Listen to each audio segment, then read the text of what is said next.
ரசூலுல்லாஹி ஸல்லல்லாஹு அலைஹி வஸல்லம் அவர்களுடைய மாணவர் இப்னு மஸ்ஊத் ரலியல்லாஹு அன்ஹு அவர்கள் சொன்னார்கள், ஒரு அடியான் பாவம் செய்தால் அந்த பாவம் செய்ததற்கு பிறகு அவன் தன்னை வருந்தி உணர்வான்.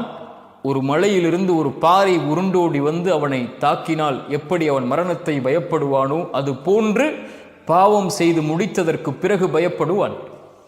ஆனால் இவன் அல்லாஹுவை நெருங்கக்கூடிய முஃமின், இவன் தௌபாவை செய்யக்கூடிய முஃமின். ஆனால் ஒரு பாவி முனாஃபிக் யார் தெரியுமா? அவன் பாவம் செய்வான், தௌபா செய்வான், பாவம் செய்வான், தௌபா செய்வான். ஆனால் அவனுடைய உணர்வு, அவனுடைய மூக்கில் ஒரு ஈ உட்கார்ந்து சென்றால் எதுவோ அது போன்றுதான் இருக்கும் என்று. இது யாருடைய நிலைமை? என் நிலைமை உங்கள் நிலைமை இல்லவா? ரசூலுல்லாஹி ஸல்லல்லாஹு அலைஹி வஸல்லம் அதனால் தான் சொன்னார்கள், அந்நதமு அத்தௌபா, பாவத்தை உணர்தல் தான் அல்லாஹ்வை நோக்கி மீளுதல் என்றார்கள். குர்ஆன் சொல்லுகிறது, வல்லதீன இதா ஃபஅலு